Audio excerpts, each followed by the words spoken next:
I'm Joe Mendoza, the captain of the Sheriff's Information Bureau. And thank you for attending this virtual press conference where today Homicide Lieutenant Derek Alfred will be debriefing regarding the Harbor UCLA deputy-involved shooting. And then the Sheriff of Los Angeles County, Alex Villanueva, will take questions. Now I'd like to introduce Lieutenant Derek Alfred.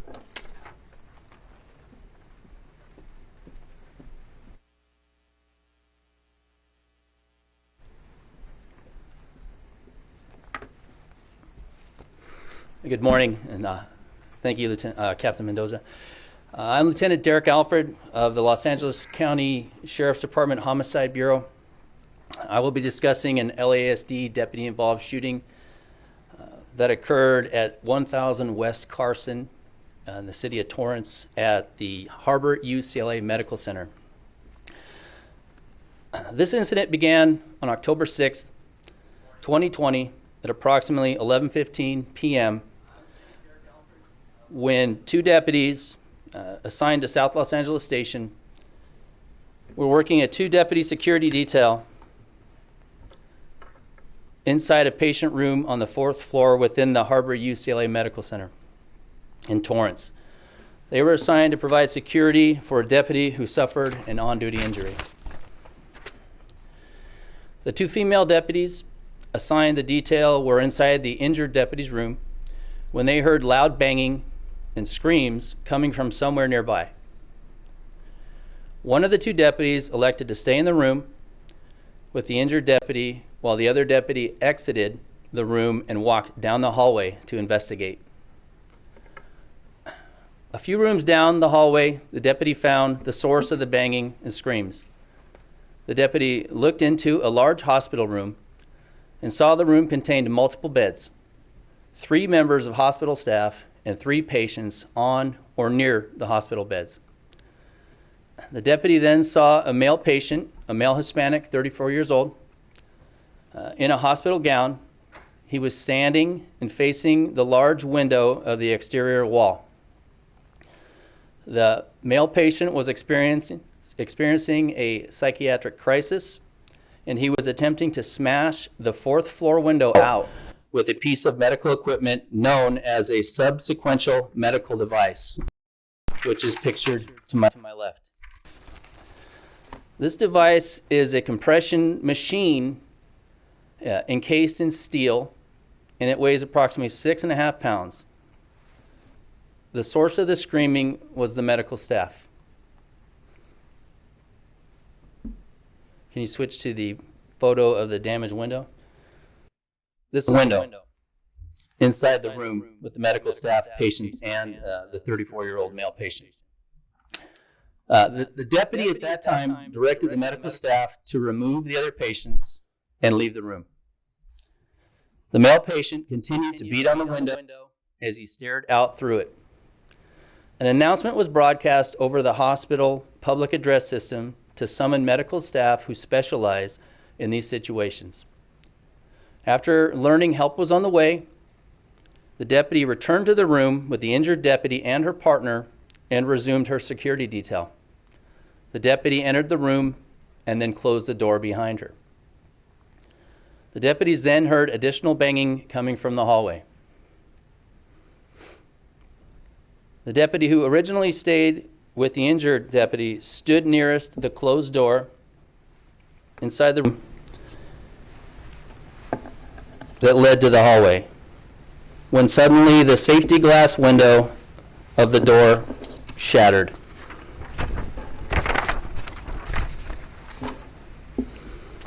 That same male patient was outside their door holding the metal device over his head, hitting that door repeatedly with it. The male patient again struck the door, causing it to swing inward and open. The deputy stepped into the threshold to prevent the male patient from entering the room. She repeatedly told the male patient to put the object down. The male patient, who was still holding the metal device over his head, lunged forward or toward the deputy, and a deputy-involved shooting occurred. The male patient sustained 7 gunshot wounds, to his upper body. He was treated at the scene and remains in critical condition. No deputies were injured in the incident. The male patient, who was at the hospital for a reason we cannot disclose, will not be identified for confidentiality reasons. This incident is still under investigation, and we will continue to investigate by completing additional interviews, examining additional evidence, and completing forensic reviews of the involved evidence. The hospital does not have security cameras within the patient room areas, so video footage will be unavailable from this incident. When completed, the facts of the investigation will be presented to the Los Angeles County District Attorney's Office, Justice System Integrity Division, for review and determination whether the force used was within the law. And now I'd like to introduce the Sheriff of Los Angeles County, Alex Villanueva.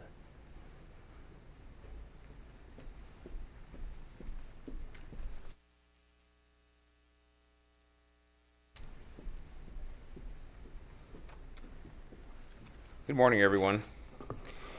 And I want to take this opportunity to in light of this incident and in light of the conversation yesterday at the Board of Supervisors on the agenda item number 3, which was the Parks Bureau and the funding of the Parks Bureau. The conversation also somehow was piggybacked by a group who held a press conference yesterday at 5:30, and they were denouncing the shooting and that deputies should be disarmed and or pretty much banned from all hospitals, and it was inappropriate, that it harmed the therapeutic environment for the patients. And I have to put myself in the, thinking of the deputy who was a patient at the hospital and have somebody break their way into a room after destroying another room. I just can't imagine how that must have felt. And I think her opinion counts as well on this. So thankfully, she was uninjured, in spite of the fact she is currently being treated for a very serious injury. And she's since been removed from the hospital. So we definitely want to keep her in our thoughts and prayers. And also we wanted the recovery of the suspect himself. But going to this item number 3, and it's all about the budget and how we're managing the budget. And I know there were several news articles that came out as a result of it. The LA County leaders, and they flipped the script on the sheriff. I'm holding up one right here.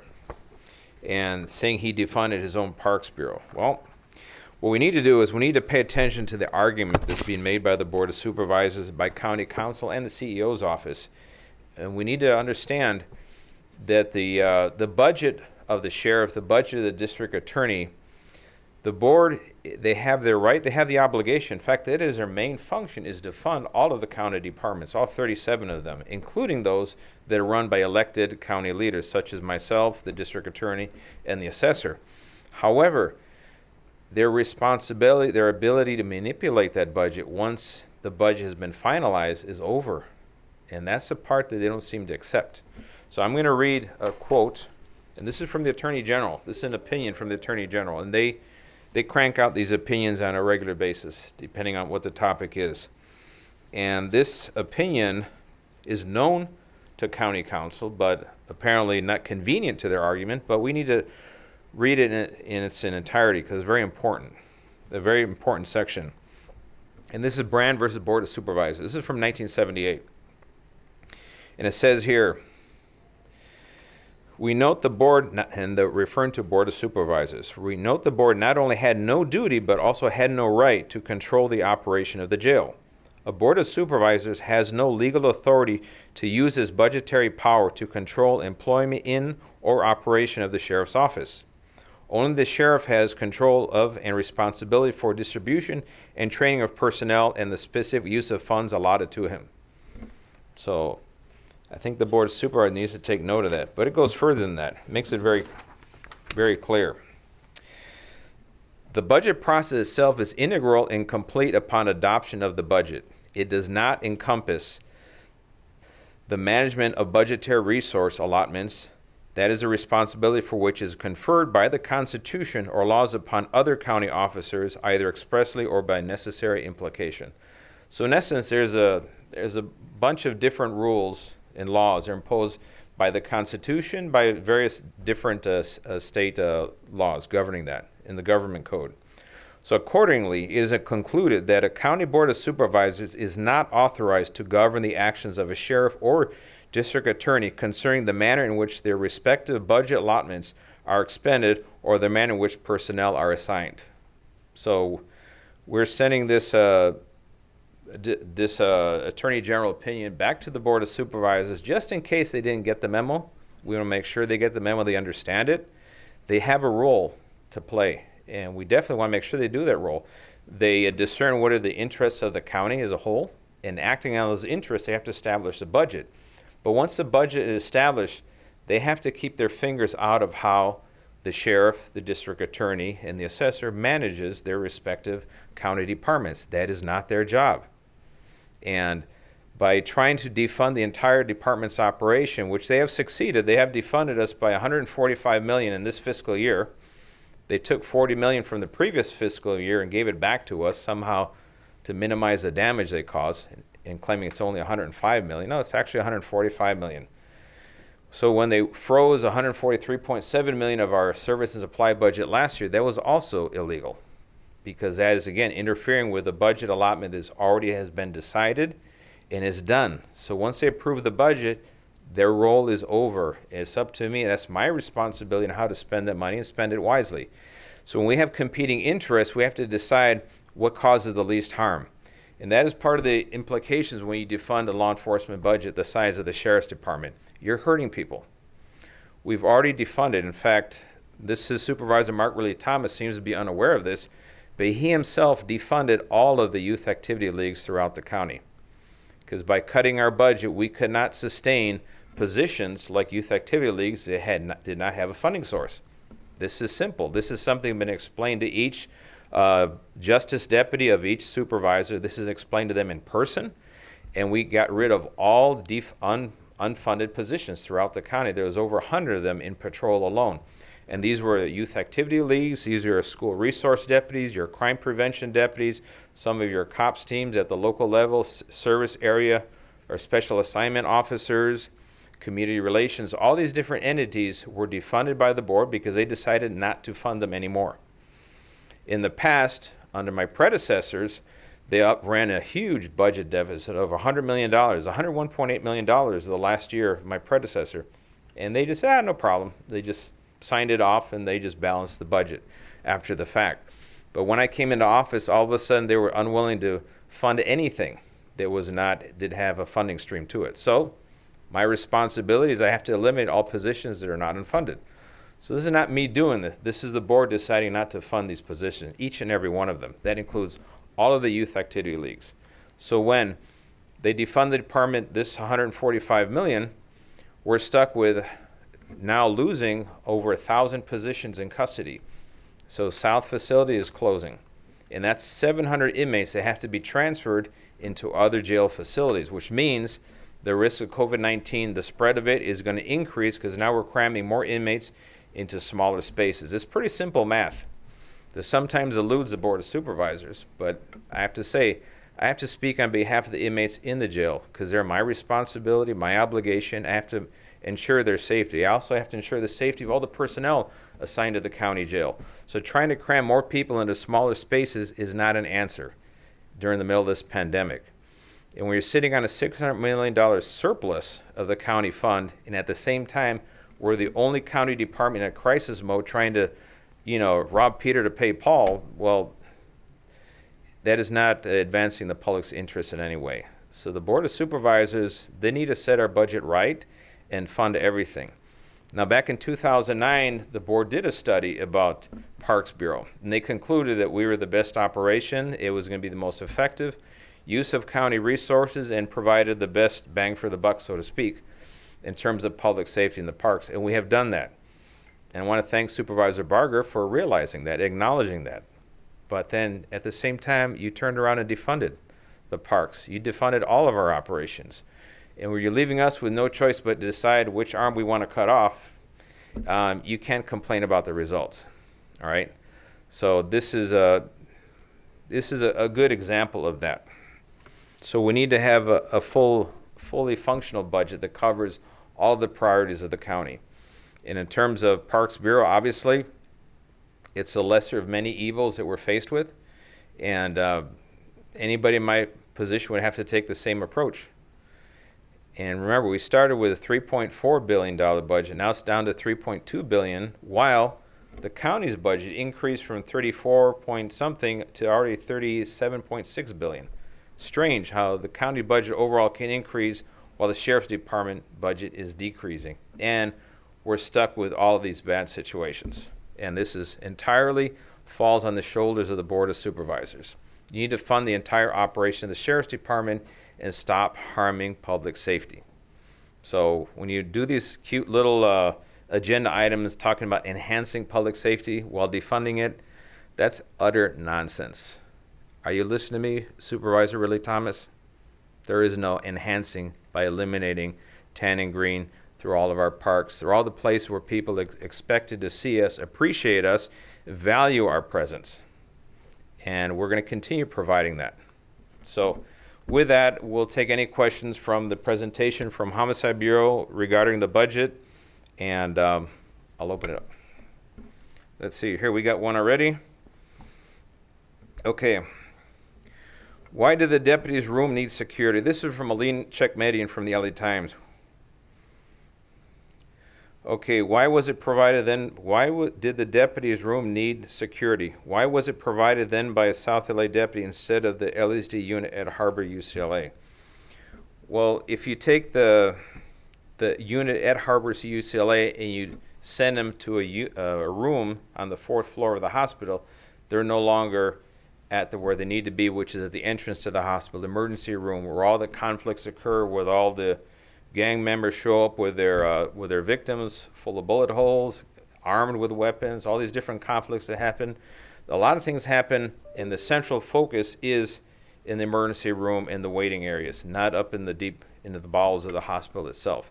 So that would be a misuse of resources to have our hospital deputy there. So the station where the deputy was injured was there present with their own partner, and that turned out to be very, very critical to prevent her from further being harmed in this incident. And why did the deputy's room need security? Well, I think that the results of this speak for themselves, really. If you need to explain that, well, I can't help you there. Anyway, let's see here. We got another question. Whoop. Here we go. Okay. Okay, question here. No taser, no body cam. No, these deputies did not have body cams yet. They had not gone through the training. And that station, South LA, is not one of the first ones going through it. So they will get them eventually, but not yet. And no taser was deployed in this incident. Now remember, when it comes to deploying a taser, that's a personal decision.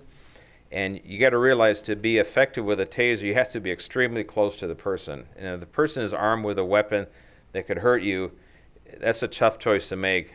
Do I deploy the taser and risk getting beamed by this thing in the head?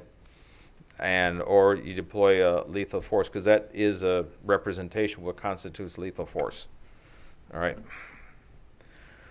Okay.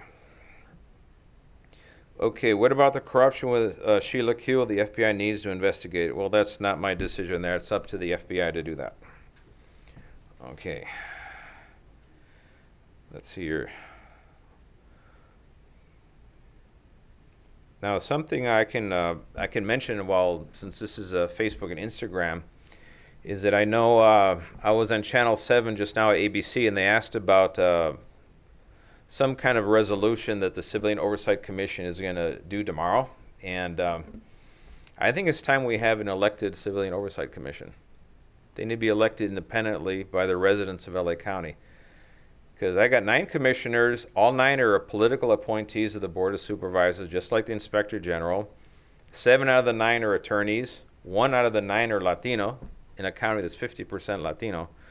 And their political philosophies are, they really, really hate cops, or they slightly hate cops, or they're not too sure.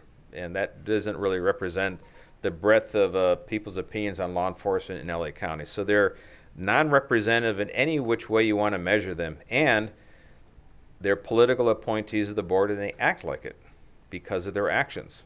And I can compare you go to an oversight commission, you listen to the agenda and everything, but you go to a town hall, the ones that we host, and they're entirely different. They're worried about basic things, how we interface with law enforcement, traffic safety, nuisance abatement, homeless situation, all these things that impact the daily lives of residents. But you listen to the agendas from the Oversight Commission, it's just political drama drawn out by the Board of Supervisors, part of their proxy war.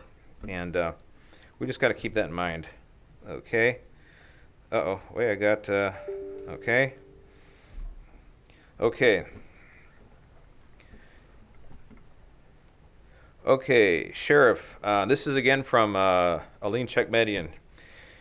Sheriff, can you respond to the second part of my first question, please? And why did the sheriff's deputy intervene with deadly force when a team of care providers had been called to respond to the patient experiencing a psychiatric crisis? Well, that deputy was about a second or two away from getting beamed in the head with that. I'm not sure how long he wanted to wait for people to gather together on the first floor of the hospital, get a plan together, and go up to the fourth floor, intervene. No, that's they're not going to wait. I wouldn't expect anybody to wait under those circumstances. In fact, Aline, if we switched you with a deputy and you were facing that, you tell me how long you wanted to wait for that team to respond from the first floor. Okay. Now, you should know that the hospitals have what's called a behavioral response team. And they have plans, because this does happen on a regular basis. This is not something out of the ordinary in any hospital. Unfortunately, we had a homicide at LA County USC about 2 years ago. And it took that 31 minutes for that unit to be called by the people that one inmate or one patient ended up beating another patient to death at County USC about 2 years ago. 31-minute delay before emergency services were summoned. That was 31 minutes, way too long. So we need to definitely train these behavioral response teams, and anyone at these hospitals is going to intervene in these situations that are life and death. They need to respond in real time, quickly, like someone's life depends on it, because someone's life can depend on it. And so, let me see. Okay, then this is a comment from somebody. Guess everyone forgot February 9th, 1993, when a man walked into LA County Medical Center, USC, and shot 3 doctors who never returned to practice and took 2 hostages for 5 hours. Yeah, that's probably why we have armed law enforcement in the emergency rooms and in the waiting areas. Okay. Okay, and this is another one from Carolina Serranda. I wonder if Sheila Kuehl can get our taxpayer monies back. $8,000 a call from our Metro, the sexual assault victim hotline is, I guess they think that's excessive. I think it is too, and that's something that Sheila Kuehl is going to have to answer to her voters, to her constituents, and to the Metro Board of Directors. Okay, let's see. We have another one here. Okay, Gregory on KFI News. Hi there, Steve. How you doing? If deputies continue at county hospital posts, would they get body cameras? Yes. We have a deployment, I think it's 5,280 or so cameras, and they are part of our uniform patrol presence, and they will be equipped with the body-worn cameras, for sure. That's very important. Good question. Okay, let's see here. Okay, from Beto Gonzalez. Sheriff, why do you think the Board of Supervisors wants to jeopardize the safety of all Angelenos and use law enforcement as their scapegoat? Well, that's an interesting question, the big why. Because if you recall, 1 month into me taking office, the board hired an attorney in a law firm to sue me. 1 month into office. No one in their right mind would ever do that if they had the good intentions of working with the incoming newly elected sheriff or any position and work as a team towards advancing the public's interest.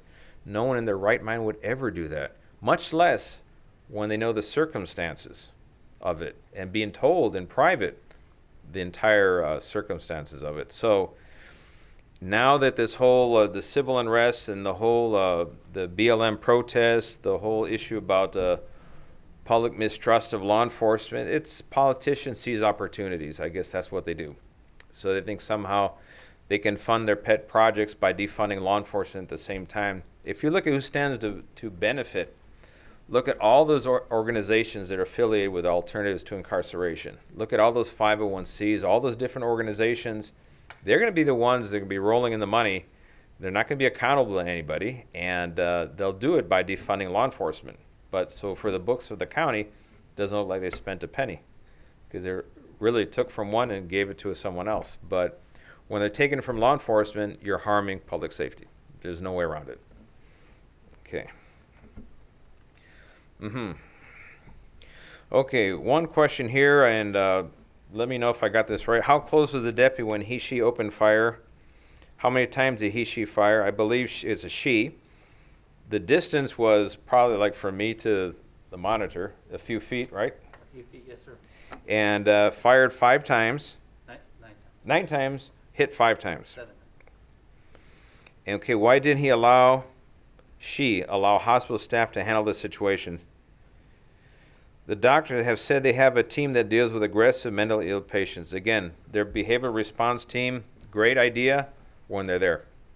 If they're not there and there's a life and death decision, the deputies are going to take that, make that decision. I expect them to, because I don't expect them to sacrifice their life waiting for a team to may or may not show up at some point in time down the road. That would be just wildly idiotic, I guess, at the best. Was the deputy trained in crisis intervention with mentally ill people, and if so, when?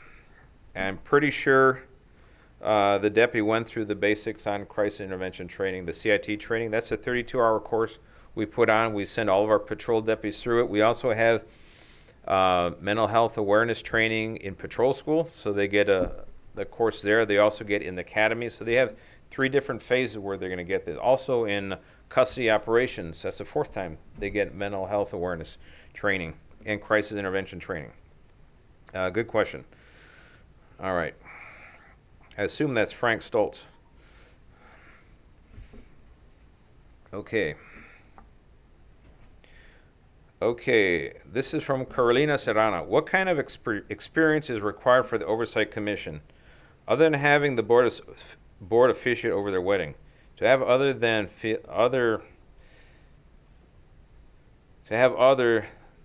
I feel that they should have somewhat of a background or wide knowledge of police work. Would be helpful to have some basics. In fact, I'd love to have the Oversight Commission go through our Taxes and Survival Unit, the training.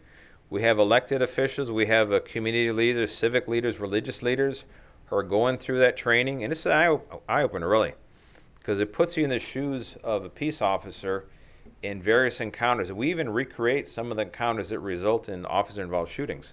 So they get to make the decisions on their own in real time, and they can see how limited the mind and the body is able to react to what is happening. And because it's very easy to armchair quarterback anything to death, months later, years later, and claim how someone should have done something different. But try it in their shoes. Walk a day in their shoes. Heck, sometimes walk 5 minutes in their shoes, and you get a whole new perspective on this. So, okay, Landon Jensen. Sheriff, any update on CCWs in LA County? I understand you're issuing more as of lately, but how about specifically the good cause being lowered to personal and family protection after required training is done? Almost all neighboring counties to us have this standing. Thank you for your time.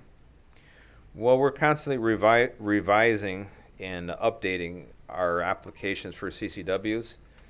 We're improving the process. We're devoting more people to it so we can reduce the application time. We're sticking to the good cause for now.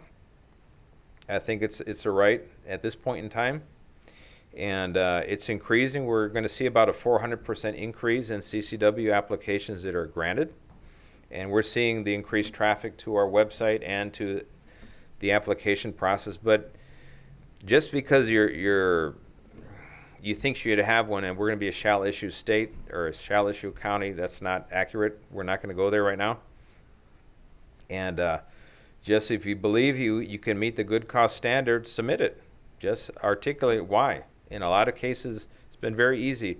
The nature of your job, where you're doing your job, past victim of violent crime, things like that make sense. Then we can articulate on paper, and we'll entertain that. All right. So,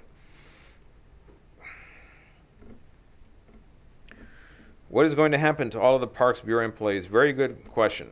Well, right now we're going to be, they're going to continue working, of course. We're going to be carping them. We're going to be reassigning them periodically, and to make up for the loss of personnel in other places throughout the department, particularly in custody division and court services. And we have to balance the budget that they keep making it smaller and smaller. So we're left with very bad choices.